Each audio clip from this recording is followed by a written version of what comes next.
Welcome into the Lakers Report by Chat Sports. Jeffrey Cooperstein here with you guys, and the 2025 NBA Draft first round has concluded. The Lakers did not have a pick, but they may have a pick in day two, as they currently hold the 55 overall pick in the 2025 NBA Draft. That's four from the bottom. There are only 59 picks this year, and let's take a look at the Lakers draft profile here. The Lakers finished with a 50-32 record. They obviously lost in 5 games in the first round to the Minnesota Timberwolves. And again, they own number 55. Last year, they took Dalton Knecht and Bronny James with the number 55 overall pick. And their biggest team needs are, of course, center and point of attack defense. What do you think the Lakers' biggest need is, though? Let me know down there in the comment section to kick off today's show. I clearly think they have one need that is bigger than the other one, but let me know what you guys think down there in the comment section. What is the biggest need Rob Pelinka has to address this offseason? It's absolutely center for this Los Angeles Lakers team. There's a reason they went and traded for Mark Williams at last year's NBA trade deadline. Now that trade got nixed. They sent Williams back to the Charlotte Hornets, who is now on his way to the Phoenix Suns to the tune of 2 second-round picks. So in today's show, I did want to take a look at 5 possible selections the Lakers could make at number 55 overall. And we're going to keep a theme here with big men, starting with my guy, Ryan Kalkbrenner, the big out of Creighton. I've always loved Ryan Kalkbrenner and loved what he brought to that Creighton Blue Jays team. Here's his scouting report from our draft expert, Nick Roloff. A consistent finisher around the basket and has shooting upside. He's a productive shot blocker with traits that translate to the NBA. Shot blocking always translates from college to the NBA if you're athletic enough for the most part, but that is Kalkbrenner's downfall, is defending quicker, more athletic players. He played a bunch for Creighton last year in almost 35 minutes a game, averaged 19 points, almost 9 boards, blocked almost 3 shots a night, 65% from the field. Most of his field goal work was right around the rim, so that's why his field goal percentage is super high. When you're picking at a spot like 55 in the second round, you're looking for guys like Kalkbrenner who have played 3 or 4 years in college, who can step in right away, and the game simply won't be too rich for them. I think Kalkbrenner certainly fits that bill. If you get him at 55 and you put him in to the Lakers lineup next season as a backup center, could he give you 5 to 10 minutes a night? I think that's really all you're looking for if you're Rob Pelinka and the Lakers. You can see his testing numbers on screen. He's got a 7'6 wingspan and a 9'4 standing reach. Not going to jump super high. He doesn't need to, though, when he's that big. Kevin O'Connor of The Ringer, one of the premier draft experts in the world right now, had this to say on Kalkbrenner. He's a throwback 7-footer who owns the paint, swatting shots with his giant wingspan and dunking everything in sight. Like we said, 65% from the field. It's a bit strange he isn't a better rebounder for his size, but as a super senior, played 5 years in college. He's also developed some sneaky passing and shooting skills that hint at a bit of a higher upside. And I couldn't agree more with Kevin O'Connell than what he said right there. He does have some upside that could make him into a rotational big here in the NBA. And again, that's really all you're looking for right there in what the Lakers potentially need. You're looking for someone who has played, who can step in and not look completely out of place. In Ryan Kalkbrenner, you're getting that. Now, I'm not sure Ryan Kalkbrenner is making it to number 55 overall. So that's why we talked about him first, because I think he's the best player of the guys that we are going to talk about here. If the Lakers ended up with Kalkbrenner at 55, I think they should be absolutely thrilled with that. Let me know down in the comment section. Shout out your guy.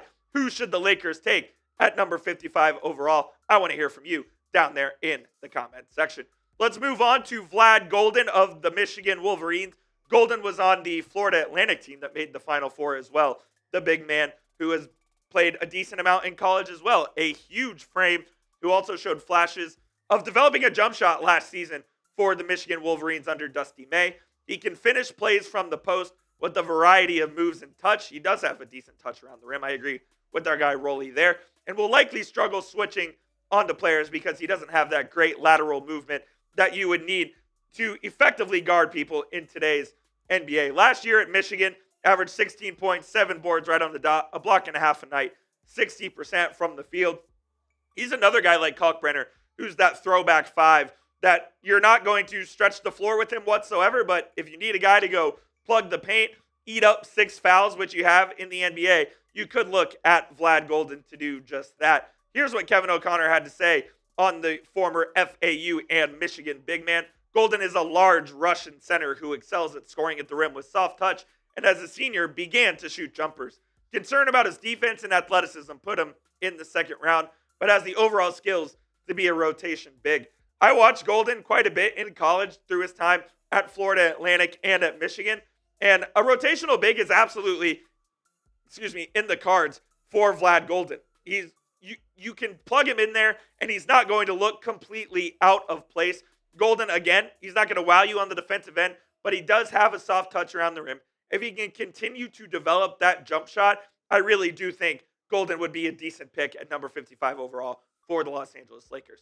Now, here is a pick that is super polarizing and someone that may not even end up getting drafted, but if I were the Lakers, I would take a long, hard look at Johni Broome out of Auburn, one of the best players in college basketball last season.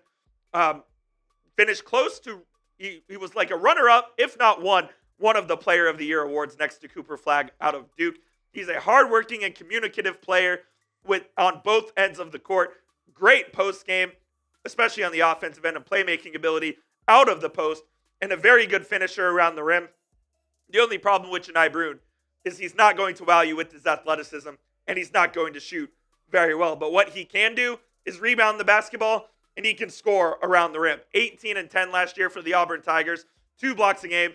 Auburn was one of the best teams in college basketball all of last season, and it was because of Johni Broome. Now, he did get hurt throughout the tournament and kind of hampered their chances to go all of the way. But I love Johni Broome, the player. If you're getting him at 55, I'm cool with that, man. I think that would be a good pick for them.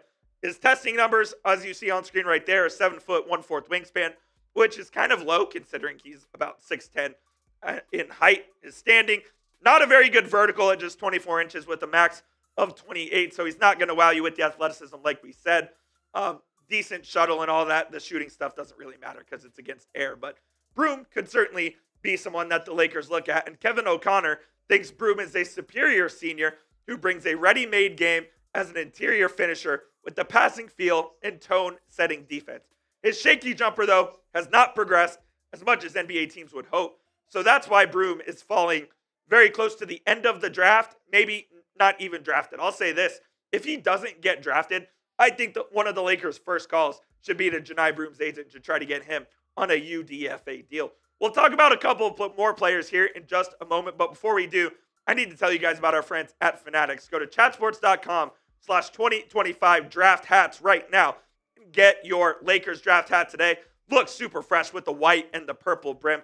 Looks absolutely awesome. And when you use that link right there at chatsports.com/2025 draft hats, we get a part of the proceeds as well. So you can support the channel as well as getting kitted out for the next season. And the best part about these hats is they do not say draft anywhere on them. So you can wear these year round. They're absolutely sick. Go get yours hooked up today. Chatsports.com/2025 draft hats. Shout out to Fanatics for sponsoring this episode of Mavericks Today. Clifford Omarui, the big out of Alabama. We're going to talk about a couple of Alabama players here.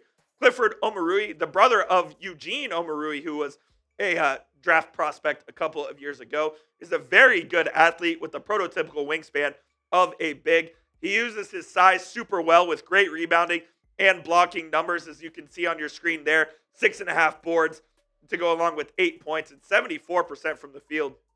He just isn't going to be great on the offensive end. He's a guy that's an uber athlete. He is just, if you're looking for Clifford Omarui to sign on a 2-way deal to go play down with the South Bay Lakers out in the G League, you can absolutely do that. But if you're drafting Omarui at 55 overall, I don't think you're expecting him to contribute like you would a guy like Vlad Golden, Ryan Kalkbrenner, or Johni Broome, who we have already talked about on today's show. Omarui is not that guy. He's more of a project who you would have to develop. And then maybe in a couple of years' time, he could be a contributor to the Lakers team. The final guy we'll talk about here on today's show is his teammate, Grant Nelson, who projects more of as a 4. He's a guy I really liked even a couple of years ago when he was at North Dakota State before he transferred to Alabama. Super versatile and athletic forward who can do it all on the offensive end. He can handle the ball. He can create his own shot. He can put it on the floor and go to the rim. He has good length at the rim on defense as well. He not a great perimeter defender, but he certainly can do it there. He's an inconsistent shooter He's not super physical as well. He's shown ability to shoot the three at times in his time at NDSU and at Alabama, but it's not his best by any means. Last year at Alabama, averaged about 11.5, 7.5, and 52% from the field. 7-foot wingspan with a 9-foot 1-inch reach as well. You can see the shooting numbers there. He just went 21 of 50 from three-point range against air, which is not great if I'm being honest with you, even though right around 45% or so. But look, I really like Grant Nelson, the player. I think he's a very versatile guy that could potentially contribute to this Lakers team down the road. I think he'll be a G League star. Like, if you put Grant Nelson out in the G League and sign him on a two-way deal with the 55th overall pick, he could go average 22, 23 points a game in the G League. I fully believe that. Would he help the Los Angeles Lakers next season, though? I'm not necessarily sure about that. So we talked about 5 guys here on the Lakers report of who they could take with the number 55 overall pick. And, of course, we will have that covered tomorrow. When the Lakers make a move, we have you covered. That's why you hit that subscribe button. It's youtube.com/LakersTV. And we'll see you guys soon here on the channel. Appreciate you watching today's show.